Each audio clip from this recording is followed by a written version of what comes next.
네, 오늘 인생을 향한 주님의 은혜라는 제목으로 함께 은혜 나누겠습니다.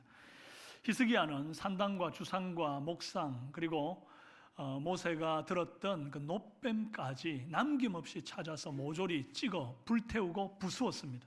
그렇게 위대한 종교개혁을, 전무후무한 종교개혁을 행했습니다.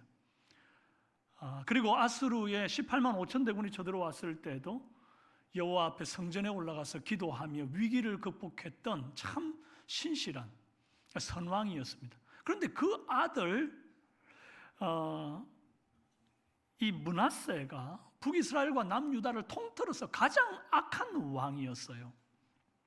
므낫세는 아버지 히스기야가 헐었던 산당을 다시 다 세우고 바알을 위한 제단을 쌓고 아세라 목상을 자기 손으로 깎아가지고 그것을 여호와의 성전에다가 턱 두는 그런 악행을 저지릅니다. 심지어 그뿐만 아니라 몰렉에게 자기 아들을 바쳐서 불 가운데 지나가 죽게 만듭니다. 신들, 온갖 신들을 다 모아가지고 여호와의 성전에다가 장식하듯이 컬렉션 해가지고 모아두는 거예요. 여호와는 그 많은 신들을 장식해 놓은 중에 하나의 장식품에 불과했습니다. 유다의 죄악은 그 전에 가나안 사람들, 이 아모리 족속들이 행했던 범죄보다도 더 심했어요. 제일 악했던 왕 아합의 시대보다도 더 점치고 사수를 행하고 신접하는 자들로 넘쳐나게 만들었습니다. 므낫세 한 사람의 죄악으로 인해서 유다 땅이 심각하게 오염되고 말았습니다.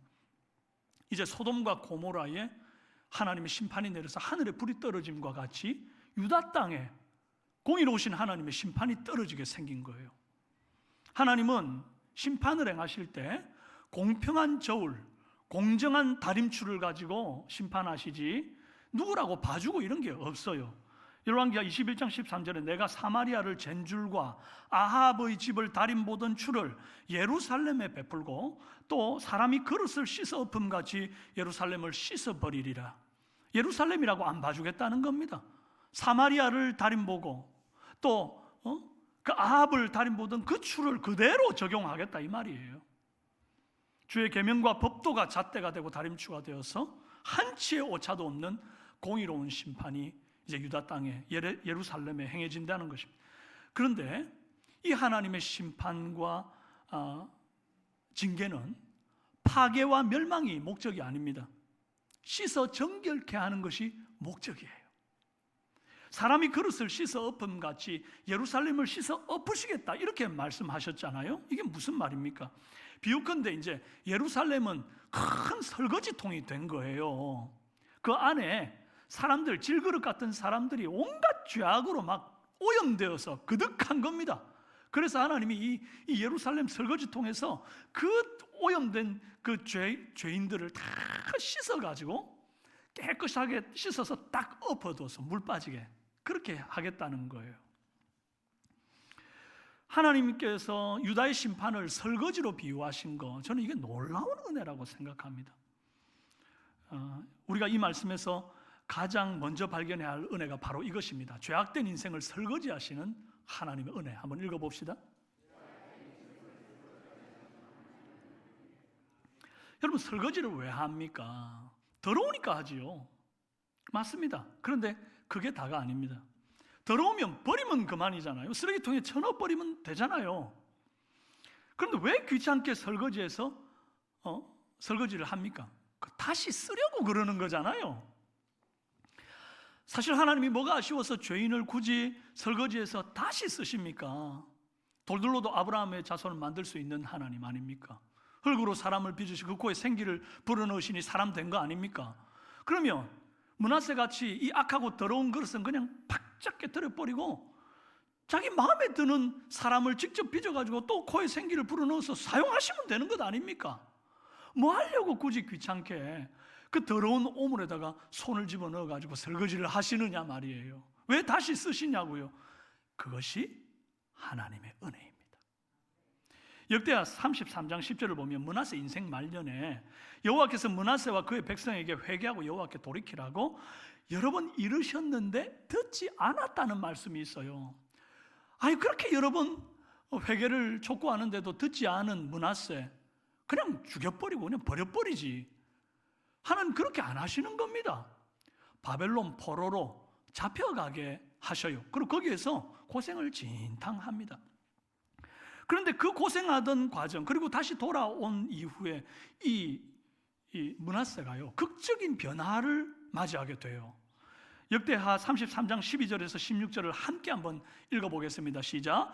그가 환난을 당하여 그의 하나님 여호와께 간구하고 그의 조상들의 하나님 앞에 크게 겸손하여 기도하였으므로, 여러분, 이 므낫세, 그 악한 하나님을 정말 업신여겼던 이 므낫세가 그 고생 끝에 깨달은 거예요. 하나님 앞에 간구하고 크게 겸손해서 기도했다는 거예요. 계속해서 읽어봅시다. 하나님이 그의 기도를 받으시며 그의 간구를 들으시사 그가 예루살렘에 돌아와서 다시 왕위에 앉게 하시매 므낫세가 그제서야 여호와께서 하나님이신 줄 알았다. 그 전까지는 몰랐는데 인생 말년에 그 고난과 환난을 겪으면서 그제서야 하나님만이 참 하나님인 것을 알았다는, 다른 그 신들이라고 생각했던 건 다 거짓인 줄로 이제 그때서야 알았다.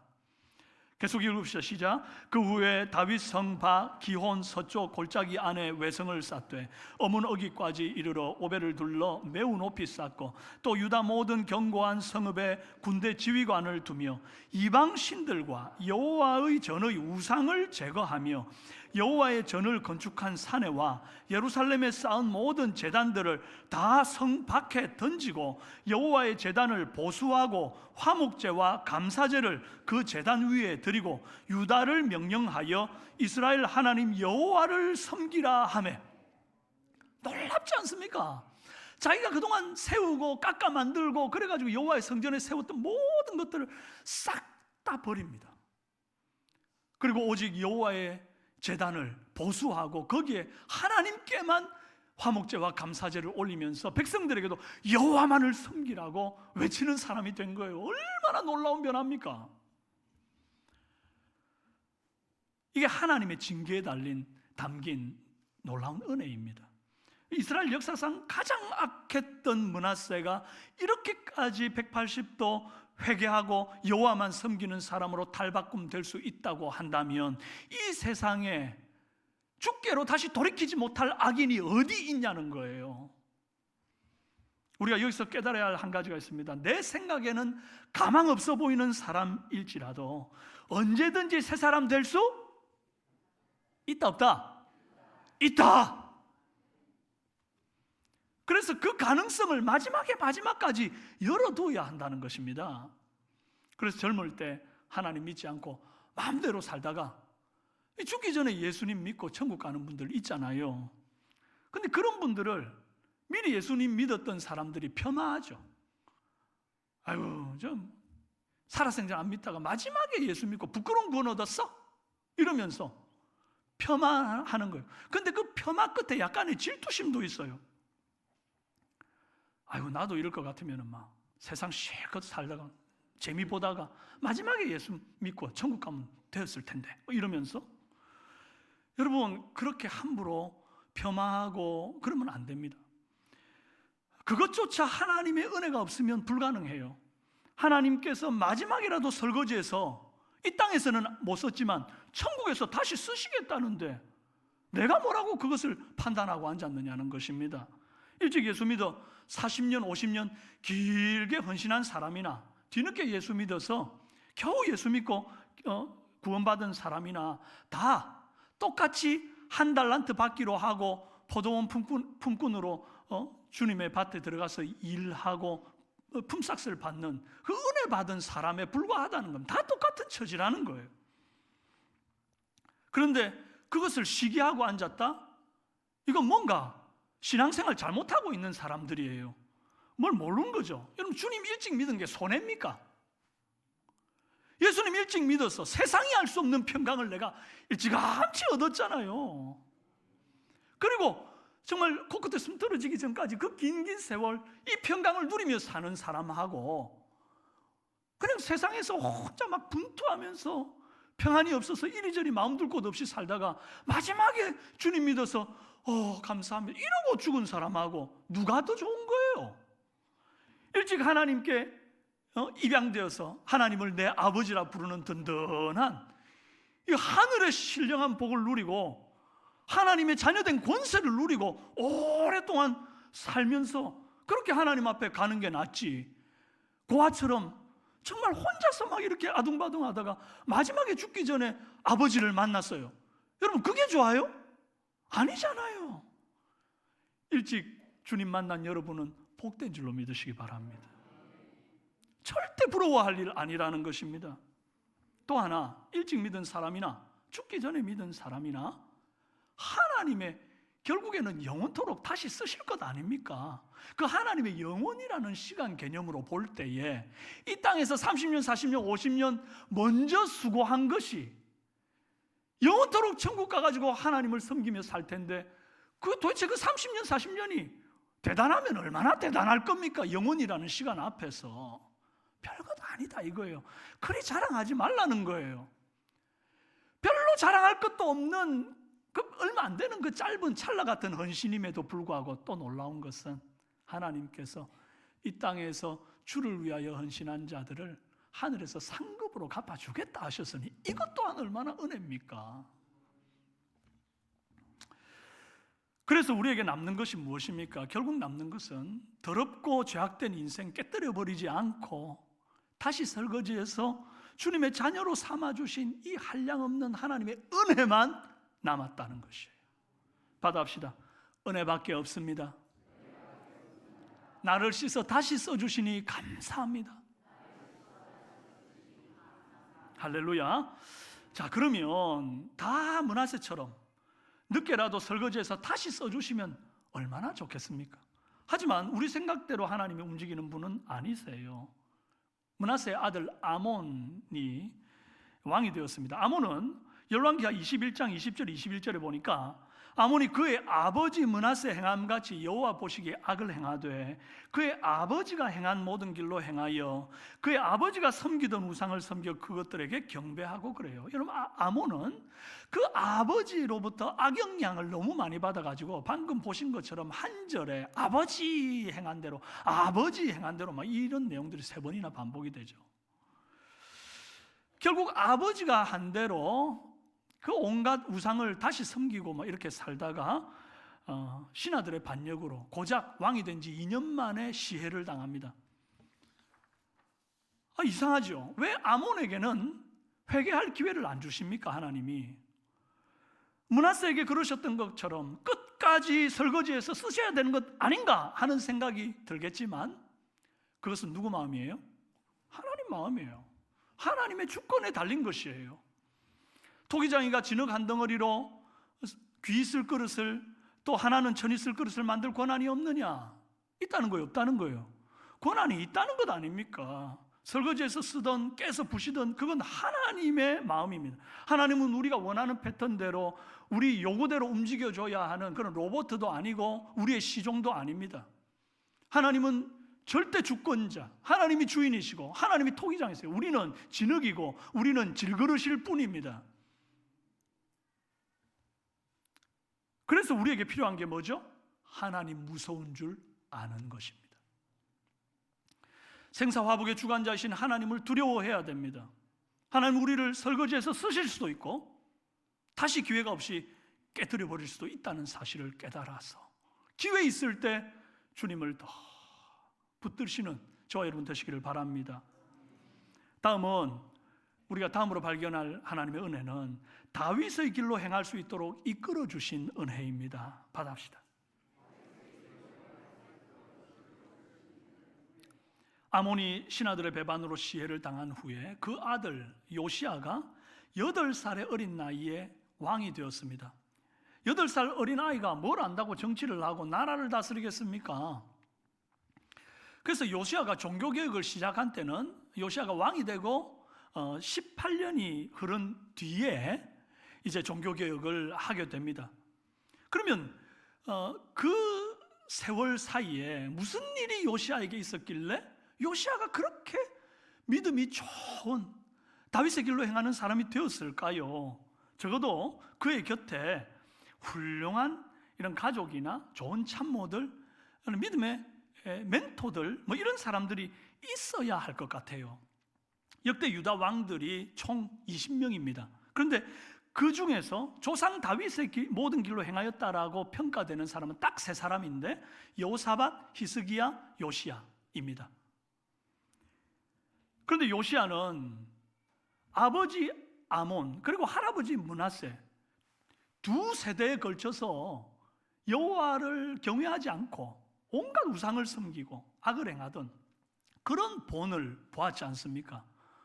도대체 여호와를 경외하는 본, 다윗의 길로 가는 본을 본 적이 없는 사람이에요.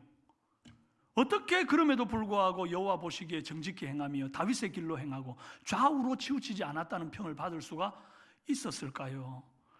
여기에는 성경에 기록되지 않은 어떤 힌트가 될 만한 그런 내용이 성경에 기록이 없어요. 그래서 어떻게 그렇게 되었을까? 몇 가지 타당한 상상을 해보게 되는 것입니다. 첫째로 그의 어머니 여디다가 아주 신앙이 좋았던 것으로 한번 상상을 해봅시다. 여디다가 이제 남편 아몬을 어떻게든지 신앙의 바른 길로 이끌어보고 싶어가지고 권면을 해도 남편이 듣지를 않는 거예요. 그러면 이제 여디다의 마음에는 하나 남은 소망이 뭐죠? 아들 요시야라도 다윗의 길로 행하는 선왕이 되게 해야 되겠다. 그래가지고 믿음을 가르치는 것밖에 없죠. 그렇게 열심히 믿음으로 사는 법을 엄마가 가르쳤다고 생각해 보자는 거예요. 그래서 요시야가 므낫세 할아버지도 안 닮고 아몬 아버지도 안 닮고 믿음 좋은 엄마 여디다를 닮아서 다윗의 길로, 신앙이 좋은 그런 길로 가게 된 것으로 추측을 해보는 것입니다. 만약에 이게 사실이라고 한다면 이 어떤 은혜라고 설명할 수 있을까요? 아빠랑 할아버지가 지독한 우상 숭배자였음에도 불구하고 신실한 엄마를 곁에 붙여주신 하나님의 은혜입니다. 그런데 성경에 이 여디다가 신앙이 좋다 안 좋다 어떤 말도 없어요. 어디까지나 추측일 뿐입니다. 만약에 그게 아니라고 한다면 서기관 사반이나 대제사장 hil기야가 므낫세와 아몬의 눈을 피해서, 그들은 하나님을 경외하지 않으니까요, 그들의 눈을 피해서 어린 요시야라도 이제 유다의 유일한 등불 희망으로 여기고 그에게 신앙교육을 철저하게 그러나 몰래 숨어서 가르친 덕에 이 요시야가 믿음 좋은 사람으로 성장했을 것으로 또 한번 추측해 보는 것입니다. 그리고 마지막으로 이것도 아니라고 한다면 엄마도 신앙이 아버지랑 막 부창부수라, 마치 아합 곁에 이세벨이 있었던 것처럼 이 여디다도 막 신앙이 엉망인 사람이라고 합시다. 그리고 뭐 서기관 사반이나 대제사장 hil기야도 전혀 신앙적으로 뭐 요시야에게 가르치거나 돌아보지를 않았다고 합시다. 그렇다고 한다면 도대체 이 요시야의 대단한 이 믿음 신앙은 어디에서 난 겁니까? 무엇이라고 설명할 수 있습니까? 기적 같은 하나님의 은혜라고 밖에는 설명할 수 없는 것입니다. 왠지 모르게 하나님이 좋은 거예요. 왠지 모르게 다윗의 전기를 읽으면 가슴이 뛰고 나도 다윗처럼 살아보고 싶은 마음들이 막 생기더라는 거예요. 그것 말고는 설명될 길이 없는 것입니다. 여러분, 이건 무슨 은혜죠? 믿음 좋은 엄마 아빠도 좋은 선생님도 없었지만 직접적인 아주 기적적인 하나님의 은혜로 다윗의 길을 걷게 된 은혜, 하나님이 아버지가 되사 직접 길 인도해 주신 은혜라고 설명할 수 있겠죠. 무엇이 되었든 간에 요시야가 이 셋 중에 하나는 걸린다 이 말이에요. 그 말은 곧 우리도 오늘 이 자리에 여호와를 경외하며 예배하기 위해 나와 있다는 것은 이 셋 중에 하나의 은혜에는 걸려 있다는 것을 의미합니다. 맞습니까? 뭐가 정답인지는 우리는 몰라요. 하지만 뭐가 답이 되었든 간에 요시야는 이 세 가지 은혜 중에 한 가지에는 걸려 있다는 겁니다. 여러분, 혹시 여러분이 믿음 좋은 부모님 덕에 모태신앙으로 여기까지 왔습니까? 하나님의 놀라운 은혜입니다. 만약에 여러분에게 믿음 좋은 부모님은 없었는데 좋은 친구, 믿음의 친구가 여러분을 신앙으로 이끌었다든지 이렇게 좋은 선배님이나 교사가 있어가지고 여러분들을 신앙으로 지도해서 여기까지 와 있다면 그것 또한 하나님의 놀라운 은혜입니다. 만약에 부모님도 신앙이 안 좋을 뿐 아니라 막 나를 핍박하고 좋은 믿음의 동력자도 친구도 선배도 막 교사도 아무도 없는데 왠지 내가 하나님이 좋아. 절은 싫은데 교회는 가고 싶고, 절밥은 맛이 없는데 교회밥은 맛있고, 왠지 모르게 이게 설명이 안 되는 거잖아요. 제가 그랬거든요. 4월 초파일에 저희 할머니가, 그때 할머니 예수 믿기 전에, 그리고 어디 가가지고 막 떡 이렇게 얻어와가지고 저한테 주실 때, 야 이거 초파일 절떡이다 이러면 왠지 먹기가 싫어가지고 입도 안 댔던 기억이 있습니다. 소풍 가가지고 이렇게 그 산성으로 이렇게 가다 보면 거기에 이제 절이 안 하는, 꼭 다들 절로 이렇게 통과해서 지나가고, 뭐 어떤 애는 심지어 들어가지고 뭐 이렇게 절도 하고 이러는데, 저는 막 그 앞에 지나가면 그렇게 기분이 찝찝하고 막 하루 종일 마음이 우울했습니다. 이 사람 교회만 가면 좋아. 그런 분들이 있습니까? 이때니까요. 이 전적인 하나님의 은혜로밖에는 설명할 수 없는 뭔가가 이때니까요. 여러분, 이 세 가지 중에 한 가지 은혜를 받아 오늘 우리가 여기에 나와 있다는 사실입니다. 감사합시다. 여러분, 인생을 향한 하나님의 놀라운 은혜는 여기서 그치지 않습니다. 끝으로 하나님의 말씀을 내 귀에 들려주신 은혜입니다. 읽어봅시다. 놀랍게도 이 요시야 때의 여호와의 성전에서 율법책이 발견되었습니다. 도대체 율법책은 언제 잃어버렸던 걸까요? 그 귀한 모세 율법책을 잃어버린 사건이 얼마나 심각하고 또 큰 사건입니까? 그런데 잃어버린 사건은 기록에도 없고 발견된 것만 있는 거예요. 이게 도대체 무엇을 의미합니까? 역대 왕들이 얼마나 하나님의 말씀을 소홀히 여겼고 가볍게 여겼는지가 증명되는 거예요. 잃어버렸는데 잃어버렸는지를 몰라요. 누구 때 잃어버렸는지도 관심이 없었던 거예요. 찾으려는 진지한 노력을 기울였던 흔적이 없어요.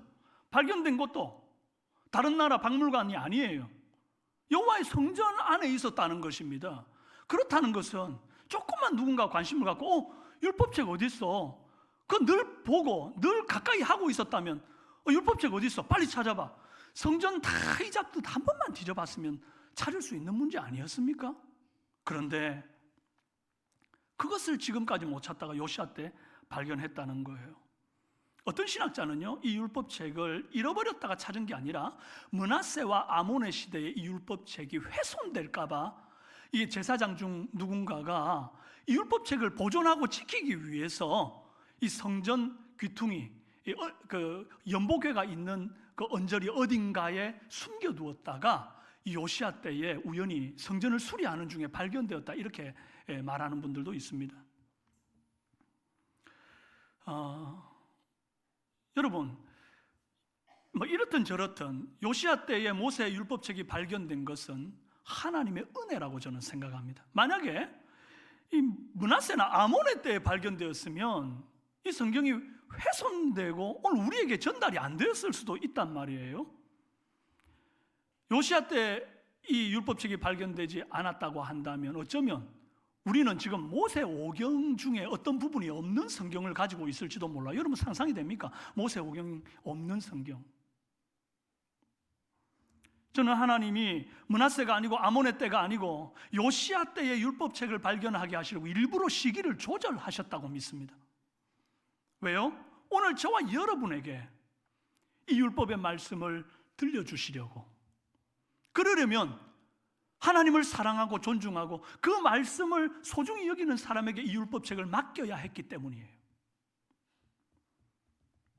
요시야는 하나님을 사랑했습니다. 그래서 하나님의 이름으로 일컫는 모든 것을 사랑했습니다.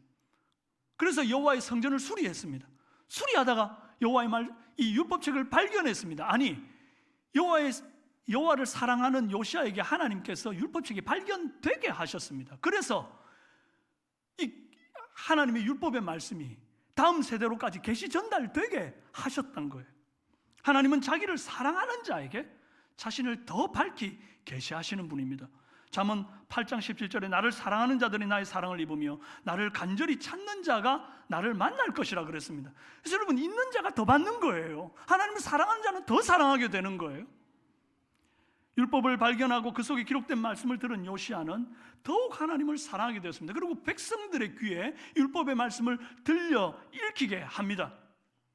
그리고 그 말씀에 기록된 대로 다 지켜 행하기 시작합니다. 요시야가 성경에 기록된 대로, 이 율법 언약책에 기록된 대로 유월절을 행했다 그랬어요. 그런데 이 유월절을 행한 것이 모세 이후 사사시대로부터 시작해서 열왕의 시대를 전체를 통틀어서 요시야 같이 유월절을 지낸 이는 없었다는 겁니다. 전에도 없었고 후에도 없었다는 기록이 있어요. 이게 무엇을 의미합니까? 사사시대부터 열왕의 시대까지 성경대로 유월절을 지낸 사람이 아무도 없었다는 거예요. 요시야가 한 게 뭡니까? 뭘 더한 게 아니라 성경대로 한 것뿐이에요. 그랬더니 전무후무한 말씀에 순종하여 유월절을 지킨 사람이 되었더라는 거예요. 이렇게 하나님의 말씀을 그대로 사랑하고 순종하여 정말 힘을 다해 지켰던 요시야를 향한 하나님의 평가가 한 절 이렇게 기록되어 있습니다. 열왕기하 23장 25절 함께 읽습니다. 요시야와 같이 마음을 다하며 뜻을 다하며 힘을 다하여 모세의 모든 율법을 따라 여호와께로 돌이킨 왕은 요시야 전에도 없었고 후에도 그와 같은 자가 없었더라. 사랑하는 여러분, 하나님은 하나님을 사랑하는 요시야에게 말씀을 맡겨서 그 말씀을 보존하게 하시고 그 말씀을 그 시대의 백성에게만 들리시는 게 아니라 오늘 우리 시대에게까지 계시 전달케 하셨습니다. 그래서 오늘 저와 여러분이 이 말씀을 듣게 된 거예요. 하나님의 놀라운 은혜 아닙니까? 하나님의 언약의 말씀을 들었던 요시야는 마음을 다하고 뜻을 다하고 힘을 다하여 그 말씀대로 돌이키려고 애를 썼습니다. 요시야가 들었던 이 언약의 말씀과 동일한 말씀을 저와 여러분도 듣고 있는 거예요. 그렇다면 이제는 우리 차례 아닙니까? 우리는 요시야 같이 반응하고 있느냐는 거예요. 마음을 다하고 뜻을 다하고 힘을 다하여 여호와의 말씀대로 돌이키려고 애쓰고 있느냐? 내 삶의 모든 영역에서 하나님의 말씀대로 살려고 몸부림치며 세상이 나를 외면할지라도 나는 이 십자가의 길을 가겠다 하고 돌이키고 있느냐 하는 것입니다. 사랑하는 우리 삼성의 성도들은 요시야처럼 마음을 다하고 힘을 다하고 뜻을 다해 이 말씀 따라 살아가는 사람 되기를 주님의 이름으로 축원합니다. 기억하십시다. 죄 많은 나를 설거지하여 다시 쓰시는 그 하나님의 은혜에 감사합시다. 오늘 내가 다윗의 길로 행하도록 이 예배의 자리로 이끄신 그 하나님의 놀라운 은혜에 감사합시다. 그리고 요시야가 들은 율법의 말씀을 내 귀에도 들려주심으로 요시야가 그랬던 것처럼 마음을 다하고 힘을 다하고 뜻을 다하여 말씀대로 살아갈 수 있는 기회 주신 하나님께 감사하는 저와 여러분 되시기를 주님의 이름으로 축원합니다. 함께 찬송합시다. 찬송가 310장 1절 2절 부르고 기도한 이후에 축도합니다.